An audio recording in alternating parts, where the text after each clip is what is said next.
Hey everybody, I'm Bill, the Hill Country Prepper, and I want you to be informed so that you can be prepared. U.S. Centers for Disease Control and Prevention Director Dr. Rochelle Walensky has finally admitted what most people knew all along.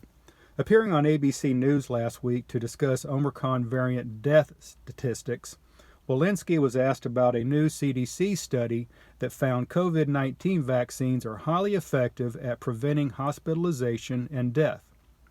This newly reported study looked at more than 1 million people who completed primary vaccination, meaning 2 shots with no booster, or 1 Johnson & Johnson shot, between December 2020 and October 2021. Now, of course, that would be right there in the middle of the Delta variant, wouldn't it? Okay, so just kind of keep that in mind. Now, what the researchers found was that severe COVID-19 associated outcomes occurred in only 0.015% of vaccinated people. Deaths were rare, happening in only 0.0033% of cases. Now, according to Walensky, severe COVID-19 outcomes were defined as hospitalization with a diagnosis of the following: acute respiratory failure, a need for non-invasive ventilation, and admission to an intensive care unit, or an ICU. Now, this was including all persons requiring invasive mechanical ventilation. Last one was death, and that also included discharge into hospice care. Walensky went on to add that among 1.228 million people who completed primary vaccination during that period, December 2020 to October 2021, a total of 2,246, or 18 per 10,000 vaccinated persons, developed COVID-19, and 189, or 1.5 per 10,000 people, had a severe outcome. And that includes 36 who died, and that number was 0.3 deaths per 10,000 people. So, this study would seem to confirm that vaccines are effective at preventing hospitalization and death, as it was advertised.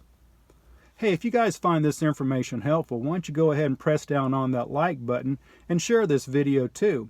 And if you're not a subscriber yet, why not? Why don't you go ahead and subscribe right now and ring that notification bell, and you get notified each and every time I upload some new content. So do that right now.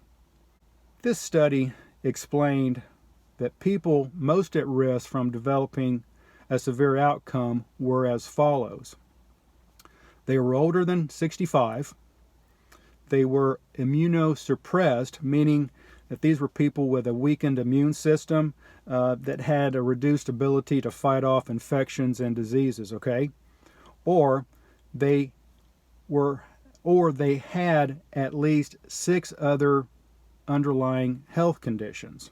Now, Walensky told Good Morning America last Friday on January 7th that the vast majority of people who died of COVID-19 after primary vaccination had at least 4 underlying conditions that increased their risk of serious illness. Now, these conditions include diabetes, chronic kidney disease, chronic cardiac disease, chronic pulmonary disease, chronic neurologic disease, and chronic liver disease. Those were the underlying conditions. She went on to say that the overwhelming number of deaths, over 75%, occurred in people who had at least 4 comorbidities. Now, comorbidity is having 2 or more diseases or medical conditions at the same time. Again, according to Walensky and the study, over 75% of the deaths occurred in people with at least 4 diseases or conditions. So really, these were people who were pretty unwell to begin with. Let's crunch those numbers real quick from that study.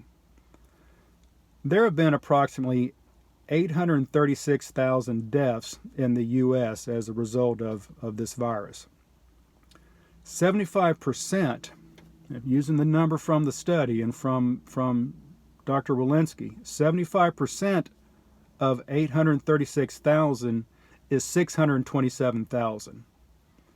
Now, the 627,000 people were the ones that were already pretty sick to begin with diabetes or heart disease or something like that.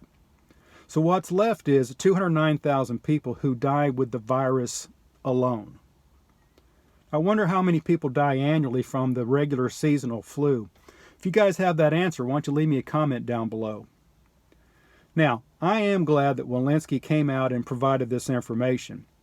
And I really do think it's important to keep those numbers in context, especially when you consider the number of jobs that were lost in the last 2 years and the number of businesses that were lost in that time period and the damage done to the school-aged children who had their education derailed. And I'm not even going to go into the emotional damage that's been done to these children. Now, here's my bottom line in all this. If you have a pre-existing condition like diabetes or heart problem, something like that, yeah, you need to be taking precautions. And I've said that all along. You can go back and look at some of my earlier content. I have said that all along. If you've got a pre-existing condition, you need to be taking precautions. Wash your hands. Avoid those high traffic areas. Avoid those high touch areas, you know, and if you do have to go into a high touch area, for sure wash your hands afterwards. Use a hand sanitizer if you can't wash your hands. Stay away from sick people. That seems to be like a no-brainer for everybody, right? Now, if it makes you feel better, wear a mask. But be smart about it. Educate yourself about that. You don't want to be wearing a mask all day, every day, if you don't have to. It is not healthy. If you want to get that thing in your arm, by all means, go ahead. If that adds to your comfort level, go ahead and do it. But please educate yourself first. There's lots of information out there. Talk to your doctor. Talk to more than one doctor. Educate yourself on that and all of this. You need to be taking care of yourself. Take your vitamins. Go out and get some sunshine. Stop eating the junk. Stop eating fast foods and preservatives. Eat a healthy diet. And for crying out loud, go outside and go for a walk, go for a run, get some exercise, get healthy. Now, guys, hopefully we're nearing the end of this, and only time will tell. Hopefully this nightmare will be over soon, but again, only time will tell. Leave me a comment below and let me know what you're doing to keep yourself healthy and safe right now. You guys be sure and watch this video next for more information. You have a blessed day.